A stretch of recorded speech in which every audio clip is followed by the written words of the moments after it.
Halo, Assalamualaikum warahmatullahi wabarakatuh. Halo teman-teman, perkenalkan nama aku Mita Kamilia. Aku Nur Fatwi Anggraini. Nah, pada kali ini kita akan berbincang-bincang seputar agama nih Fatwi. Ya Mita. Kali ini kita akan membahas topik bagaimana sih ketakwaan kita kepada Allah Subhanahu wa taala.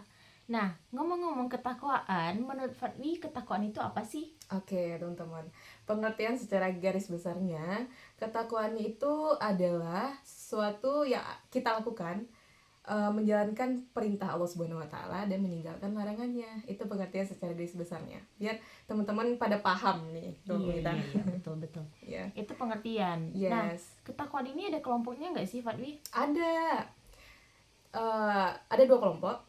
Ada namanya takwa batiniah, ada namanya takwa lahiriah. Kalau takwa lahiriah ini adalah sesuatu segala bentuk perlakuan kita yang berhubungan dengan fisik kita. Contohnya seperti ibadah, yes. Sholat 5 waktu, Iya, bersedekah, membaca Al-Quran, iya, itu fisik. Iya, fisik. Nah, kalau yang satu lagi gimana tuh Fatwi? Kalau takwa batiniah ini lebih kepada dalam diri kita. Contohnya kepada bersyukurnya kita, keikhlasan kita ketika kita memaafkan seseorang, keikhlasan kita ketika kita dihadapi oleh cobaan yang Allah berikan, gitu Kak Vita. Kalau misalnya bersyukur ya segala sesuatu rahmat yang telah Allah berikan. Contohnya kepada fisik kita, rupa kita harus bersyukur. Kayaknya kita udah dikasih rezeki nih, berarti kita harus bersyukur. Iya, karena masih banyak kan daripada orang-orang zaman sekarang tuh masih nggak bersyukur kan. Betul. Nah, mungkin kita secara rincinya kita bahas dulu mengenai sholat nih Fatwi. Ya, itu sekarang kan bulan Ramadan nih. Yes. Nah, seperti yang kita lihat itu banyak orang-orang yang berpuasa tapi tidak sholat. Itu gimana sih Fatwi? Ya, menurut Fatwi itu masih sangat salah ya. Ini sholat dan puasa itu sama-sama wajib ya, harus dilakuin dua-duanya gitu. Iya. Percuma kan udah capek-capek nahan lapar, udah haus, tapi nggak sholat. Percuma jadinya, karena ini dua ibadah yang wajib yang harus dibarengi gitu. Iya, harus ya bareng-bareng, harus biar sempurna ya ibadah kita. Betul. Iya, karena pada zaman sekarang tuh banyak sekali orang-orang yang berpuasa tapi tidak sholat, teman-teman. Yes, betul banget.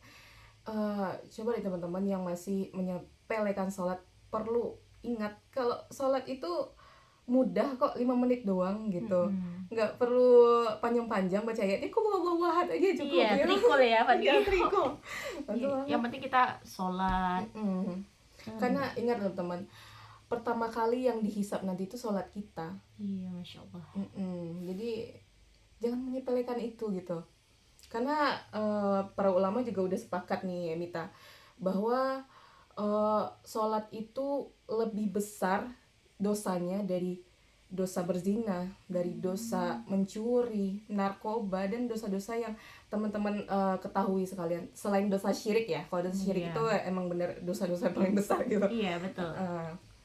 Jadi gitu. Jadi percuma teman-teman itu udah capek-capek dari subuh sampai maghrib itu nahan lapar, nahan haus, tapi tidak sempurna karena tidak sholat. Yes.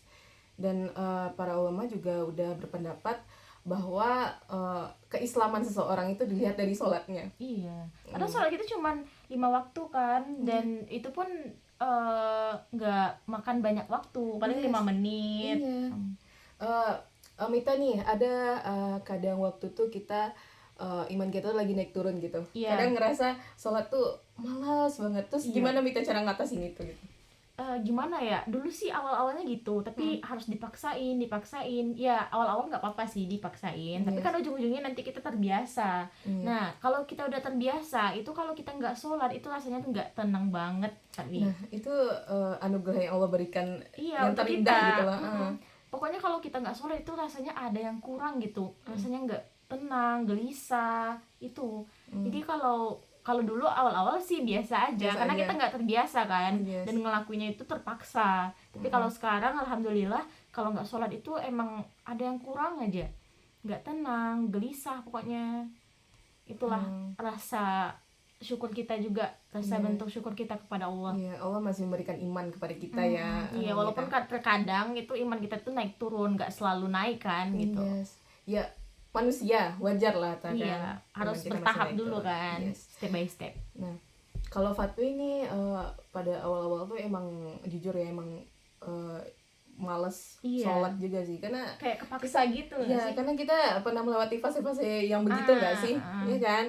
Awalnya kayak terpaksa, ya udah sholat aja lah, pergi kamar mandi ambil wudhu sholat gitu kan? Iya, karena kita juga manusia biasa kan, pasti nggak langsung sempurna gitu. Ya, walaupun manusia nggak ada yang sempurna ya, tapi perlahan kita akan mencoba untuk berubah ke yang lebih baik. Gitu teman-teman. Sholat tuh kalau misalnya kita ingin membiasakan sholat harus terpaksa dulu teman-teman, jangan nunggu ikhlasnya dulu. Kalau misalnya kita nunggu ikhlasnya dulu, kapan mulainya gitu. Iya, pokoknya kita lakuin dulu walaupun kita kepaksa, nanti lama kelamaan bakal terbiasa. Yes, betul. Nih banyak nih di antara teman-teman yang masih bertanya-tanya cara rajin sholat itu gimana sih gitu. Sebenarnya menurut Fatwi ya, gimana cara rajin sholat itu nggak ada caranya sebenarnya teman-teman. Tapi kayak lebih dibiasakan aja nggak sih? Dibiasakan aja. Teman-teman bangkit, yang biasanya main HP ya bangkit, pergi kamar mandi, ambil wudhu, sholat. Iya, walaupun pada zaman sekarang ini yang paling susah dilawan itu emang HP, gadget. Gadget itu paling susah banget untuk diatasi. Itu kayak setannya lah gitu. Ya lawan sebenarnya tergantung pada diri teman-teman sebenarnya. Lawan aja, lawan gitu, nanti bakal terbiasa juga. Walaupun itu susah ya, karena emang pada saat sekarang ini emang gimana orang ya tuh gitu, demi HP kadang nggak itu kan, nggak sholat. Yes. Nah terus kayak di bulan Ramadan ini nih kan banyak tuh yang bukber. Itu gara-gara bukber dia nggak sholat, Fatwi. Kayak susah aja sih, kayak orang udah buka nih, udah buka dia langsung makan, oke kita makan dulu terus langsung sholat bentar kan bisa, tapi kadang bikin TikTok lah, inilah gitu. Itu salah dong, itu salah. Makanya bukber itu kata Ustadz Abdul Somad atau apalah terdengar, bukber itu boleh, tapi nggak baik itu ketika kita bukber tapi nggak sholat gitu. Masa gara-gara kita bukber nggak sholat maghrib, nggak sholat isya gitu. Ya bakal munculin dosa besar yang baru ya. Iya betul. Itu yang menyebabkan bukber itu nggak baik karena nggak sholat. Tapi kalau bukber sholat itu nggak apa-apa. Nggak apa-apa. Aman aja. Oke teman-teman, seperti yang Fatwi bilang tadi bahwa dosa sholat itu lebih besar dari dosa-dosa besar, kayak misalnya dosa berzina, dosa mabuk-mabukan, mencuri, dan lain sebagainya selain dosa syirik. Ini ada tertera pada surah ayat Al-Ankabut ayat 45 yang artinya itu sesungguhnya dirikanlah sholat, sesungguhnya sholat itu mencegah dari perbuatan-perbuatan keji dan mungkar, dan sesungguhnya mengingat Allah adalah lebih besar keutamaannya dari ibadah-ibadah yang lainnya gitu. Segitu besarnya dosa bagi orang yang tidak sholat nih teman-teman. Yes. Ya selain ini jangan meremehkan sholat lagi. Iya, tapi kadang Fatwi ada tuh orang tuh yang insecure, yang minder karena dia udah ngelakuin dosa besar. Nah dia mikir kalau aku sholat bakal diterima nggak ya sama Allah gitu. Nah menurut kamu kayak gimana sih gitu? Nah itu salah satu bentuk takwa kita tadi teman-teman. Ada namanya takwa batinnya, betul. berprasangka baik, berpositif thinking kepada Allah Subhanahu Wa Taala. Jangan overthinking. Jangan menyeratakan antara sifat manusia dengan sifat Allah teman-teman. Karena kalau misalnya sifat manusia itu, kalau misalnya kita ngelakuin kesalahan, belum tentu dia mau memaafkan kita ya Mita. Iya betul kan. Beda lagi sama Allah. Allah tuh yang menciptakan kita, Allah yang menciptakan seluruh alam semesta ini. Nggak mungkin lah, Allah itu maha penyayang, maha pengampun, mau memaafkan, ya kan Mita? Iya betul Fatwi. Jadi bagi teman-teman yang walaupun sebesar apapun dosa kita berhak kok untuk mengadu lagi ke Allah, minta ampun lagi ke Allah. Dan ingat teman-teman, Allah itu suka hamba-hambanya yang bertaubat. Iya ya kan betul. Mita? Iya. Allah tuh suka banget. Sekelam apapun masalahnya di dunia itu kalau dia bersungguh-sungguh untuk bertaubat itu insya Allah Allah akan bakal memaafkan. Yes. Nah, bukan berarti Fatwi menormalisasikan sholat Dosa. menormalisasikan dosa-dosa zina tadi. Kok berzina tapi sholat? Nggak apa-apa. Kalau misalnya kita udah biasa sholat tapi masih melakukan dosa-dosa yang zina, merampok, berjudi dan lain-lainnya. Kalau misalnya kita udah biasa sholat, kita bakal mindar sendiri. Kok aku udah ngelakuin amalan ini, udah sholat tapi masih ngelakuin ini. Karena kalau kita udah sholat 5 waktu, Allah bakal ngerubah hidup kita. Iya kan, Mita? Betul, itu kayak ngalir aja. Iya, ngalir aja. Betul. Dengan sendirinya kita bakal ninggalin dosa-dosa yang kita lakuin sebelumnya. Iya, betul Gitu. sekali. Nah, juga kayak Fatwi pernah nggak sih kayak ngajak teman-teman untuk sholat itu susah banget. Susah banget untuk diajak sholat. Padahal itu sebentar loh teman-teman. Susah banget. Itu gimana sih cara Fatwi untuk bisa ngajak teman-temannya untuk sholat? Cara Fatwi untuk ngajak teman-teman sholat, sebenarnya mereka nggak butuh ceramah teman-teman. Iya. Langsung aja, ini sholat penting, udah tari aja langsung ke masjid atau musolahnya. Gitu. Kadang Fatwi pernah ngeliat ceramah Husain Basaiban. Dia pernah bilang karena teman-temannya tuh nggak selalu soleh dan soleha teman-teman, pasti ada yang gimana ya, yang bandel, yang berandalan lah gitu. Ketika Husain mengajak teman-temannya untuk sholat, dia ngasih tahu dulu nih cara cepat sholat supaya keterima lah sama Allah gitu. Karena kan kebanyakan kita pernah dengar kan kalau cepat sholat tuh bakal gimana sih, pahala kita nggak bakal sempurna, ibadah kita nggak bakal sempurna. Tapi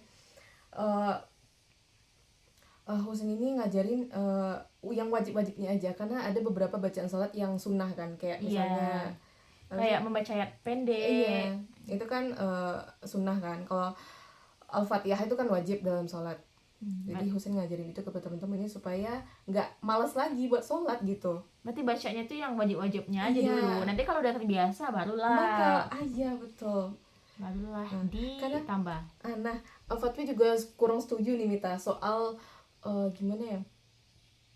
Soal amalan-amalan yang orang kasih untuk bulan puasa ini, kayak misalnya sholat tahajud, sholat duha, ya pokoknya sholat sunnah lainnya, sholat ba'diyah zuhur gini kan. Menurut Fatwi ya, kalau misalnya orang-orang pemula kayak orang hijrah gitu melakukan amalan baik pada awal-awalnya, itu nggak perlu semuanya teman-teman lakuin, karena bakal bertahan 3 hari atau seminggu doang. Kalau misalnya teman-teman bersungguh-sungguh nih sholat 5 waktu dulu, kalau misalnya udah terbiasa nih, boleh ditambah dengan sholat duha. Berarti harus bertahap dulu, jangan langsung diborong semua ya. Iya. Karena manusia ini gampang jenuh. Iya. Kan kita gampang jenuh. Kalau misalnya kita udah ngelakuin ini semuanya nih, sholat tahajud, sholat semuanya, baca Quran, hafal Quran gitu. Iya, diborong semua, tapi ujung-ujungnya nanti bosan, jenuh. Nggak bakal bertahan lama. Iya, mending bertahap dulu gitu. Jadi sholat dulu, habis itu mungkin sholat sunnahnya. Iya. Jadi Fatwi kurang setuju sih semua ngelakuin itu semua, karena kita bakal gimana ya, bakal malas nantinya gitu. Padahal itu kita juga kayak balik ke pemula kan, baru mulai dari nol lagi. Jadi harus bertahap. Beda lagi kalau orang-orang yang lingkungannya udah dari dulu agama gitu, agamis, udah terbiasa.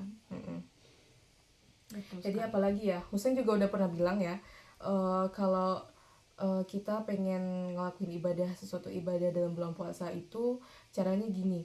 Kalau misalnya kita ngelakuin dosa sebelum bulan puasa nih, tinggalin itu di bulan puasa, tapi cari satu kebaikan di bulan puasa tersebut. Kayak misalnya ngaji gitu, baca Al-Quran, ya lakuin itu selama 1 bulan. Tinggalin dosa-dosa yang kita lakuin sebelum bulan puasa gitu. Iya, apalagi di bulan Ramadan ini semua yang kita lakukan itu pahalanya itu dilipat gandakan. Yes, contoh kayak tidur aja jadi pahala kan. Iya, gitu. Jadi pahala. Itulah Masya Allahnya. Masya Allahnya ya gitu ya. Nah ngomong-ngomong tentang Husein, Yes. berarti Fadli ngikutin banget ya sama Ustadz itu. Soalnya Ustadz itu juga Masya Allah banget kan ilmunya. Yes. Apalagi aku juga sering lihat storynya tuh, ilmunya bagus banget gitu. Teman-temannya juga di lingkungan yang Masya Allah lah gitu. Iya betul banget. Berarti Fadli ngikutin banget ya? Iya, karena beliau adalah salah satu orang membuat Fatwi hijrah gitu, Masya kembali ke jalan Allah gitu. Masya Dari Allah. awalnya malas-malasan sholat, malas-malasan ngaji, ya karena beliau pengingatnya Fatwi Masya Allah. hidayah gitu. Masya Allah, berarti Berikan hidayah semuanya. Ustadz itu berdampak positif ya bagi Fadli gitu. Iya, betul banget. Karena memang kayak storynya itu tentang agama semua, ilmunya, pokoknya bermanfaat lah Iya, gitu bermanfaat. untuk kita. Nah, Fadli, mungkin itu dulu bincang-bincang kita pada podcast kita kali ini. Aku Mita Kamilia. Aku Nur Fatwi Anggraini. Assalamualaikum warahmatullahi wabarakatuh. Bye.